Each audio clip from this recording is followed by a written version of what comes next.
여러분 혹시 어디를 가시면서 아니면 어떤 일 가운데에 아주 중요한 문서를 놓고 와보신 적이 있으십니까? 아마도 어떤 분들은 해외여행을 떠나면서 여권을 가지고 가지 않은 경험들이 있으신 분들도 계실 것이고 주변에 보신 분들도 있으실 것입니다. 저는 그런 경험은 아니었지만 예전에 운전면허증을 갱신하러 갔는데 중요한 문서를 하나 안 가지고 가서 다시 돌아온 적이 있습니다. 운전면허증을 받으러 가는 것이 다시 또 그 예약을 스케줄을 잡고 또 가면 되는 일이었음에도 불구하고 그 돌아오는 발걸음이 어찌나 쓸쓸하고 억울하고 너무 힘들다 이런 생각이 들었는지 모릅니다. 심지어 해외여행을 가실 때 중요한 문서나 여권을 안 갖고 가신 분들이 그 발걸음을 돌이켰을 때 얼마나 아쉬워하셨을지를 상상해 볼 수가 있습니다. 오늘의 본문을 보시면 이제 스룹바벨과 함께 귀환했던 1차 귀환자들의 명단이 계속해서 나오게 됩니다. 어제의 본문을 통해서 우리가 대부분의 명단을 살펴보았고요. 오늘의 명단에서는 계속해서 그 마지막까지 그 내용들이 나오게 됩니다. 그런데 오늘 본문에서 특별히 우리가 볼 수 있는 사람들이 어떤 사람들이냐면 이제 스룹바벨과 함께 그 비슷한 시기에 이제 1차 귀환자로 이스라엘 땅에 돌아온 자들 중에 그들의 신원이 확인이 되지 않는 불분명한 그런 사람들이 있었다라고 오늘 말씀은 기록을 하고 있습니다. 다시 귀향민으로서 다시 민족의 땅으로 돌아오는 과정에서 그들이 스스로를 증명할 수 있는 그런 여러 자료들, 특별히 오늘의 말씀을 통해 볼 수 있지만 가계의 족보를 보여주면 되는 그런 시대상이었는데 그런 어떠한 문서도 있지 못해서 외지인 취급을 당하는 내용이 오늘의 말씀에서는 볼 수가 있습니다.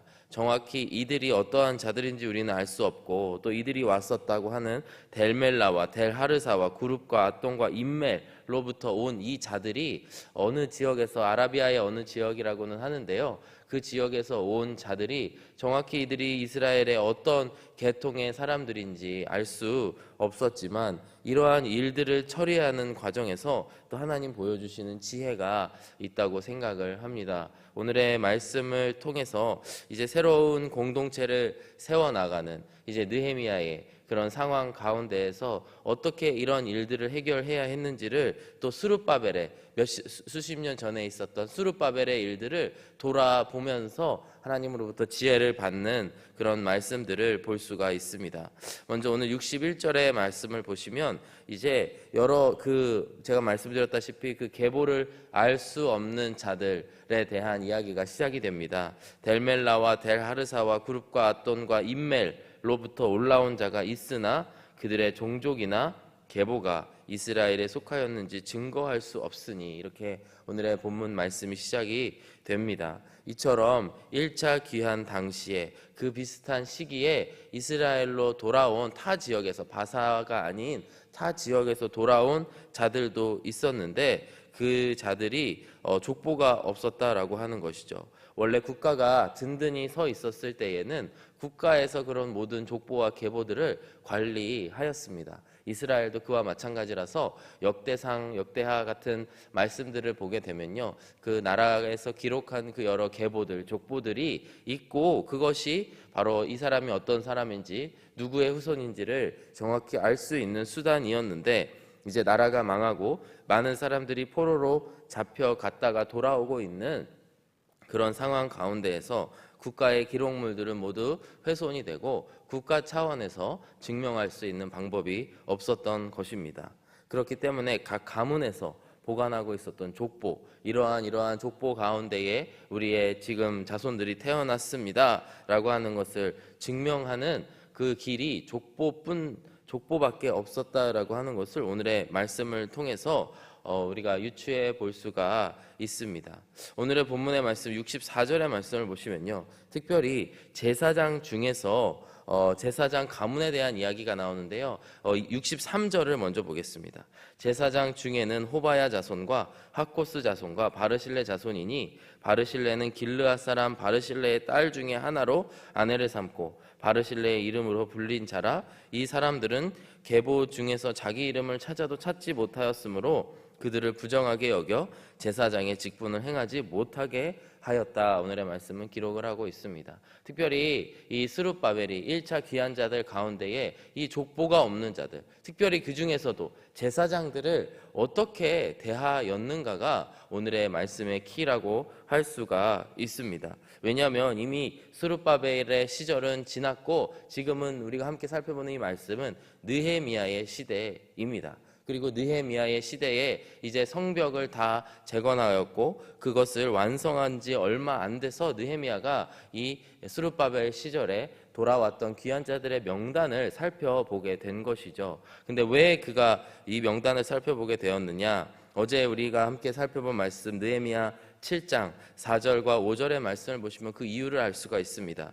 그 성읍은 광대하고 그 주민은 적으며 가옥은 미처 건축하지 못하였음이니라. 즉 성읍을 다 완성하였고 지었고 그 성읍이 광대한데 그 안에 사는 사람들이 적었다라고 하는 거죠. 그런데 이러한 상황 가운데 더 많은 사람들을 이제 그 약속의 땅 안으로 들어오게 하고 성읍 안에 살게 해야 되는 게 느헤미야의 그런 어찌 보면 단기적인 목표일 수 있는데 5절의 말씀을 보시면 하나님께서 그 느헤미야의 마음에 감동을 주십니다. 내 하나님이 내 마음을 감동하사 귀족들과 민장들과 백성을 모아 그 계보대로 등록하게 하심으로 내가 처음으로 돌아온 자의 계보를 얻었는데 거기에 기록된 것을 보면 하면서 그 계보들이 이어져 내려오게 됩니다. 하나님께서 느헤미야에게 주신 마음은 스룹바벨과 함께 1차 귀환을 한 자들 그 계보를 다시 돌아보고 그 계보에 나와 있는 사람들로 다시 예루살렘에 들어와서 살게 하려는 지혜를 하나님께서 주셨다라고 하는 것을 볼 수가 있습니다. 그런데 이러한 단기적인 느헤미야의 목표 앞에서 오늘의 본문의 말씀처럼 그런데 족보가 없는 자들 이 신원을 정확히 알 수 없는, 그렇다고 이들이 이방인이라거나 아니면은 뭐 아주 우리의 공동체를 망가뜨릴 것 같은 그런 사람이라고 판단은 할 수 없지만 그들을 어떻게 해야 될 것인가에 대한 지혜를 느헤미야는 구하고 있을 것이고 그 가운데에 스룹바벨에 대한 기록들을 살펴보면서 이 상황 가운데에 지혜를 얻는 모습을 볼 수가 있습니다.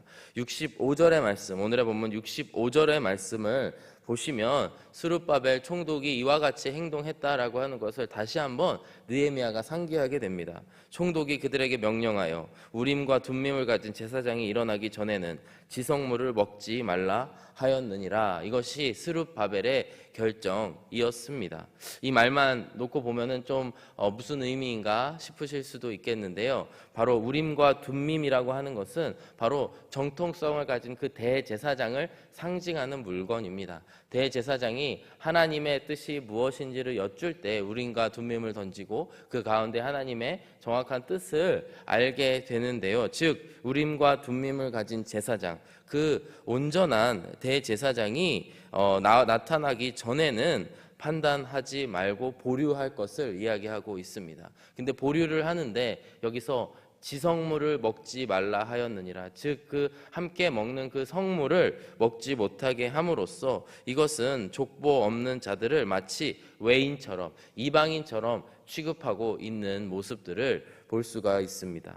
아마도 이 족보가 없다라고 하는 이유만으로 이렇게 외인 취급을 당하게 되는 이런 상황 가운데에서 이 자들이 얼마나 스룹바벨에게 서운했을까 하는 생각도 일면 들게 됩니다. 심지어 내가 레위 지파 사람인데, 내가 제사장 집안 사람인데 갔다가 포로로 끌려갔다가 왔는데 족보가 없다고 하여서 나를 어찌 외인 취급하는가라고 원망하는 목소리도 있지 않았을까 생각을 해봅니다. 그러나 스룹바벨이 선택한 방법은 신중하게 그리고 조심스럽게 이 일들을 처리하는 일들을 볼 수 있습니다. 조건부로 당신들을 외인으로 취급하겠습니다. 대제사장이 온전히 세워지고 다시 이스라엘의 제사가 정상화되고 예배가 정상화되어서 대제사장이 서서 이것을 판단할 수 있는 상황이 올 때까지만 외인으로 기다려 주십시오, 이렇게 이야기를 하고 있습니다.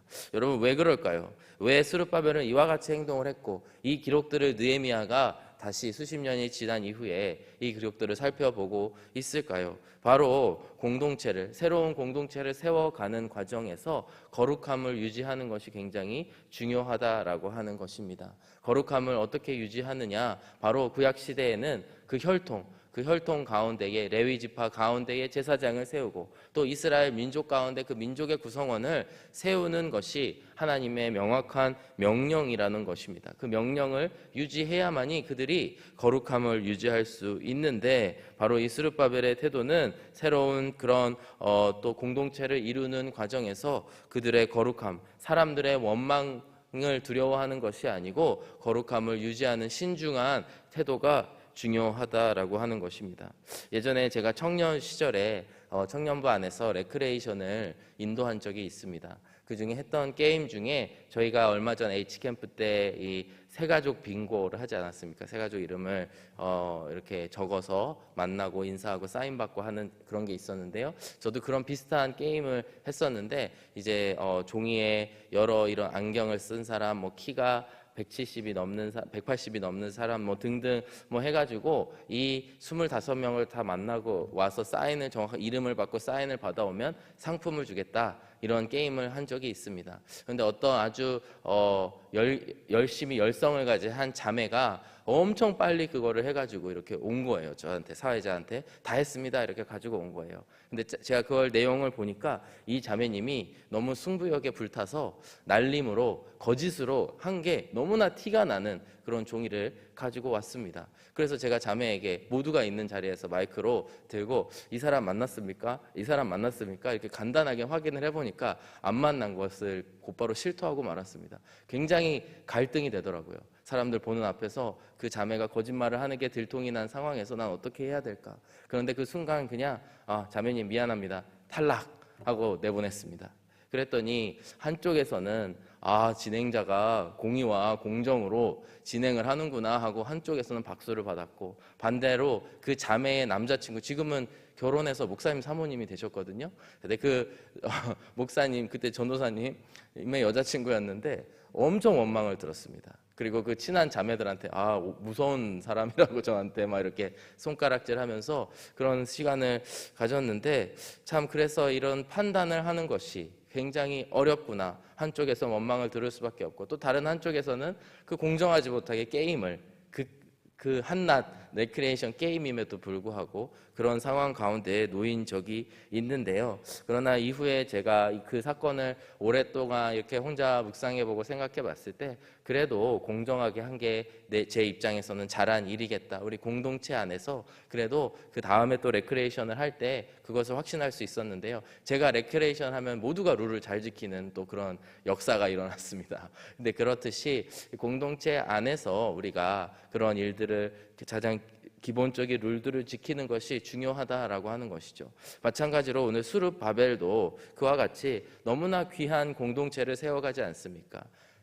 예루살렘 땅에 다시 성전을 재건하였고 그 이후에 성벽을 재건하는 그 일들 그리고 외국에 그렇게 포로로 끌려갔었던 자들이 다시 돌아오는 그런 공동체를 세워가는 과정에서 스룹바벨이 행하였던 일 하나님 앞에서 거룩함을 유지하기 위해서 신중하게 이 이름 없는 자들, 족보 없는 자들을 대했던 모습들을 우리가 볼 수가 있습니다.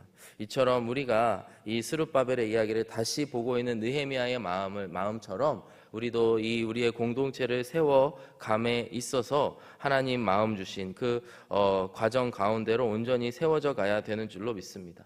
특별히 우리들 가운데에 어떠한 지도자를 세우는 일들, 특별히 여기서 제사장에 대한 이야기들을 또 하고 있기 때문에 그 지도자로 세움을 받는 그런 과정들이 정말 공정해야 되고 투명해야 되고 하나님 보시기에 신중해야 되는 그런 일들을 우리가 돌아보아야 된다라고 하는 것입니다. 이처럼 느헤미야가 여러 가지 어려운 상황, 외적으로나 내적으로나 어려운 상황 가운데에서도 하나님께서는 그의 마음에 감동을 주시고 그로 하여금 어떠한 지혜로 살아가야 되는지 이끌어가야 되는지를 오늘의 말씀을 통해 이렇게 지혜를 주고 계신다라고 하는 것을 우리가 볼 수가 있습니다. 이처럼 공동체가 작은 공동체이든지 큰 공동체이든지 우리들 가운데에 정말 주님 앞에 거룩함을 유지하도록 유지하려고 신중하게 나아가게 되는 우리들의 공동체가 되기를 같이 기도하기를 원합니다. 이처럼 이러한 일들이 있어야 된다라고 하는 것이죠. 그리고 오늘 본문 후반부에 보게 되면 두 번째로 공동체가 온전하게 세워지려면 어떻게 해야 되는가? 동시에 재정으로 헌신하는 자들이 필요하다, 있었다라고 하는 것을 오늘의 말씀을 통해 볼 수가 있습니다. 70절과 71절의 말씀을 보시면은 족장들이나 아니면은 총독들이 얼마만큼 그들이 헌신하였는지를 볼 수가 있습니다. 어떤 족장들은 역사를 위하여 보조하였고, 총독은 금 1000드라크마와 대접 50과 제사장의 의복 530벌을 보물 곳간에 드렸고, 또 71절의 말씀을 보시면요, 또 어떤 족장들은 금 2만 드라크마와 은 2200마네를 역사 곳간에 드렸다, 이렇게 말씀하고 있습니다. 먼저 지도자들이, 족장이나 총독이나 여러 다른 족장들이 자신의 재정을, 또 자신의 소유를 그 하나님의 성벽을 짓는 일에 헌신하는 일들이 그들 가운데에 있었고요. 또 이어서 72절의 말씀을 보시면 지도자들뿐만 아니고 다른 백성들, 일반 백성들도 스스로 조금씩 헌신하였다라고 하는 것을 볼 수 있는데요. 그 나머지 백성은 금 2만 드라크마와 은 2000마네와 제사장의 의복 67벌을 드렸느니라. 73절의 말씀을 보시면 이와 같이 제사장들과 레위 사람들과 문지기들과 노래하는 자들과 백성 몇 명과 느디님 사람들과 온 이스라엘 자손이 다 자기들의 성읍에 거주하였느니라. 이 자들이 모두 성읍으로 돌아오는 일들을 보게 됩니다. 이처럼 오늘의 말씀처럼 우리가 한 공동체를 온전히 세워가기 위해서는 많은 헌신들이 필요한 줄로 믿습니다. 이처럼 이 하나님의 성벽이 그저 세워진 것이 아니고 그 가운데에는 여러 가지로, 여러 모습으로 헌신하는 족장들, 총독들, 또 제사장들, 또 여러 지도자들이 있었고, 그 지도자들을 따르는 모든 백성들이 있었기 때문에 하나님의 위대한 일들이 이루어진 줄로 믿습니다. 오늘의 이 말씀을 통해서 우리에게 하나님 요구하시는 헌신이 무엇인가, 나에게 오늘 부르시는 뜻이 무엇인가를 함께 돌아보셨으면 좋겠습니다. 그리하여서 우리의 공동체가 정말 서로가 서로에게 헌신하고, 또 하나님 앞에 헌신하여 예배가 온전히 세워지고 하나님 앞에 거룩함을 세워가기 위해서 오늘도 신중한 마음과 태도로 나아가게 되는 그런 우리의 공동체로 세워져 가기를 주님의 이름으로 축복합니다. 이 시간 함께 기도하겠습니다. 사랑하는 아버지 하나님, 감사합니다. 오늘 느헤미야 말씀을 통하여서 이전 스룹바벨이 행하였던 그 지혜의 일들을 다시 한번 보게 하여 주심을 감사합니다.